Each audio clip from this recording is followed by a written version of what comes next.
Hello and welcome. The sheer reach and penetration of the coronavirus pandemic opened up a new front today, with more of the world's biggest sporting contests cancelled or postponed.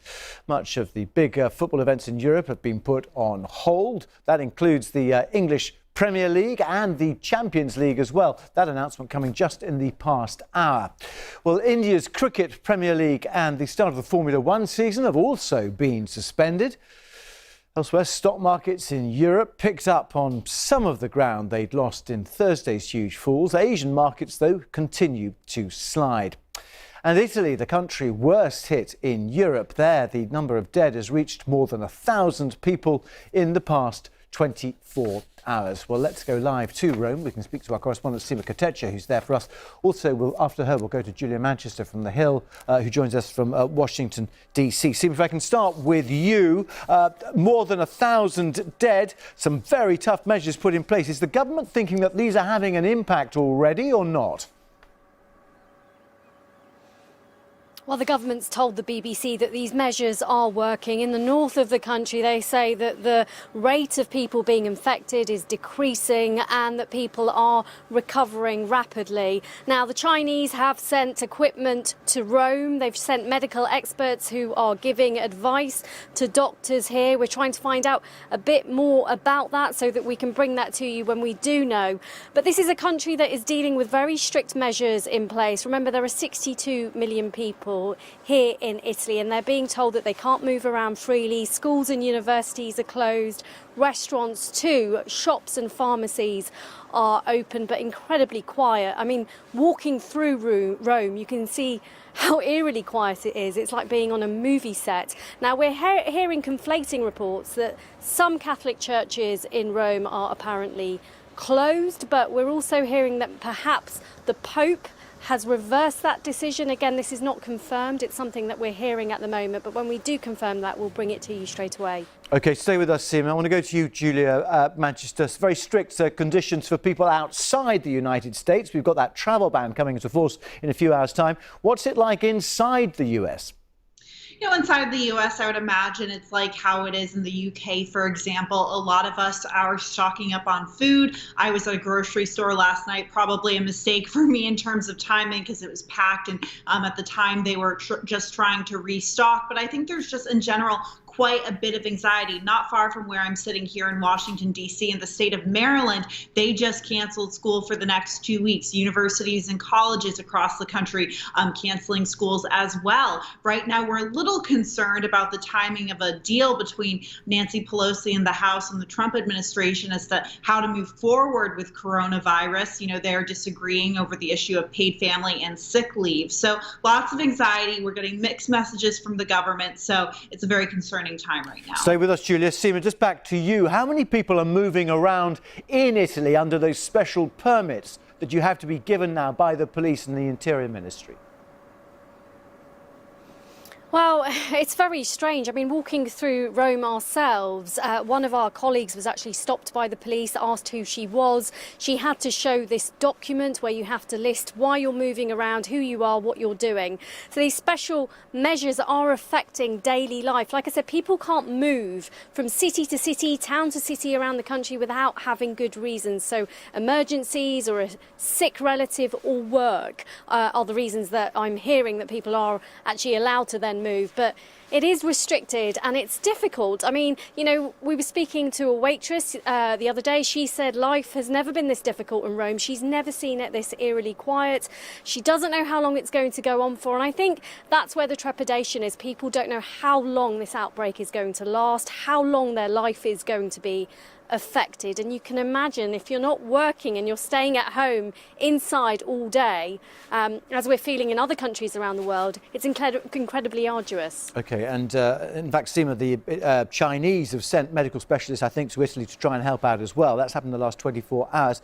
Just coming back to you, Julia, because the whole issue of testing, are there enough kits out there? It's quite interesting, isn't it? President Trump has been saying, yes, there are.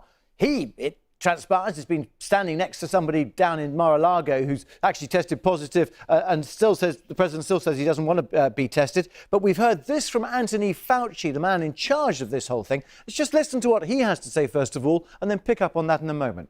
The system of testing was originally designed for a doctor-patient type of interaction where you go into a doctor's office or a clinic with symptoms, and the reason you want to test is either you've been exposed or you have symptoms. That goes to a public health laboratory that the CDC made the test for. It works very well for that. But what it doesn't work for is if you want to do broad blanket type of screening to answer the question that so many people are asking, how many people in this country are infected? And Julia, has any modelling been done on that precise point, the numbers of people potentially infected so far, and then what the projections are?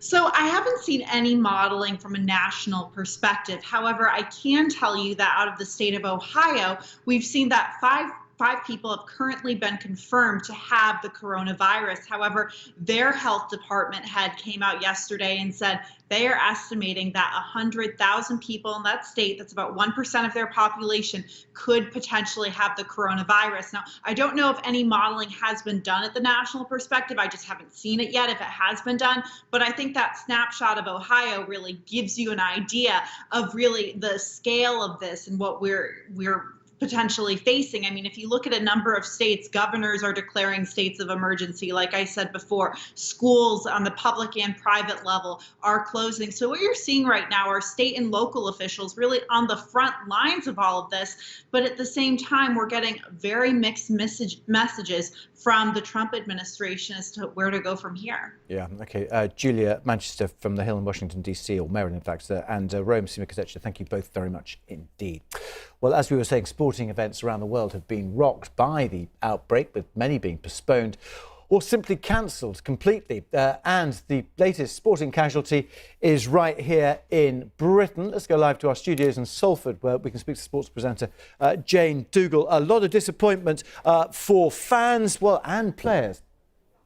Yes, Tim, this is completely unprecedented, in fact. There was an emergency meeting called overnight and took place in the last couple of hours with the Premier League because currently 6 Premier League clubs are affected by the coronavirus. They either have players who are being tested or who are in quarantine because they have tested positive for the virus. So action needed to be taken, and it was unanimously decided in the last couple of hours that all matches would be suspended until the 4th of April. And that's not just in the Premier League, that's also the leagues below as well. But if I can tell you that the Arsenal manager, Mikel Arteta, is one of the people who has tested positive for coronavirus, and that just shows you how far-reaching this is, that it's gone to the very top, if you will. Also, one of the Chelsea players, Callum Hudson-Odoi, tested positive, and he actually posted on social media talking about how he had tested positive, but that he was feeling okay now. So, as you can see, many of the players are affected, and really, it didn't seem to be many other options for the professional leagues other than to postpone the matches because, as you can imagine, players meeting each other, fans coming as well to the grounds, it just didn't make sense. And in the last hour, the Premier League have released a statement saying that they have unanimously decided to suspend the Premier League with the intention of returning on the 4th of April. They say that that's subject to medical advice and conditions, and they continue to say, despite the challenges, it is the aim to reschedule the displaced fixtures when it is safe to do so. So unprecedented times in England. These clubs and the players known right around the world, they've got millions of fans globally, haven't they? I mean, what is this all going to mean, for example, for Liverpool? Yes, Liverpool currently 25 points ahead of their nearest rivals, Manchester City. They just looked set to clinch the Premier League title, didn't they? In the next couple of weeks, actually, it looked like their title rivals wouldn't have been able to catch them.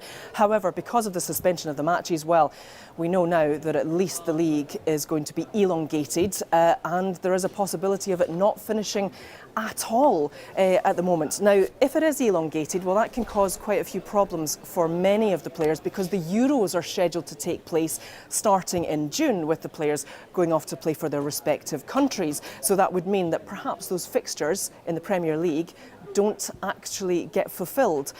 Of course, there is also the issue that perhaps the Euros may not be able to take place. The Euros is set to happen over 12 countries in Europe. You can imagine the logistics and the problems that will arise because most of those countries will have cases of coronavirus. Why would they want more teams coming to them and clubs and supporters with them too? So there is a possibility that if the Euros are suspended until later on, then maybe the Premier League fixtures will be able to take place in June. So at the moment, it's all up in the air. That is as far as we know. But we do know that the Premier League fixtures have been suspended until at least the 4th of April. All right, Jane, thank you very much indeed. Well, not just European football that is affected, European travel as well. All those countries, 26 countries inside the Schengen Agreement, have been prevented from getting into travelling to the United States by midnight EST time on Friday. Let's just go to the Commission. Ursula von der Leyen, Commission President, speaking now. Let's just listen in. I'm not sure if she's speaking in French or in English. It's just here. We are ready to do more. We will do all that is necessary in order to support Europeans and the European economy. Today's measures are tailored to the current situation. This is an important package for us and for the European economy. But depending on how the situation evolves, we are ready, we're prepared to do everything required. We will do everything possible to ensure that Europeans and European economy are supported. Thank you. Thank you very much. The outbreak of the COVID-19, as you just heard our President say, it affects every one of us. So our goal together is to work together to bring all of Europe's... Let's pull away from Brussels, though. We just caught the end of Ursula von der Leyen, the European Commission President, speaking there. But the thrust of what she was saying is the travel ban, which has been imposed by Donald Trump on the Schengen countries in Europe. Travel bans do not work. Europe taken very much by surprise, completely unaware that travel ban had been imposed on them unilaterally by the states, and a great deal of anger behind the scenes about that as well. Now, European stock markets have rebounded slightly in contrast to those in Asia, which suffered sharp falls over fears about the virus. On Thursday, markets in the US and Europe suffered some of the biggest falls in more than 3 decades since the great stock market crash of 1987. Here's Karishma Vaswani in our Singapore business hub with a wrap of the markets in Asia. Asian markets have been volatile this entire week, and Friday's session was no different. Markets fell dramatically at their open, with places like Japan, India, Thailand, some of the worst hit. And some of these markets even saw trading in their shares halted when they fell by 10%. But then they swung back, erasing some of those losses. And I think what that tells you is that while investors are nervous about the economic impact that the virus might have, they're also being very practical, and they're looking for good buying opportunities when they can find them.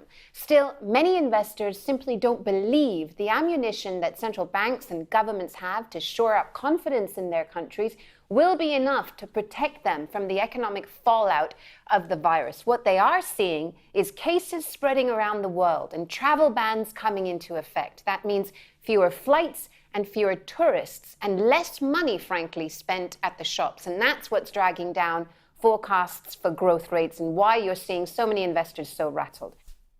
Karishma Vaswani reporting there.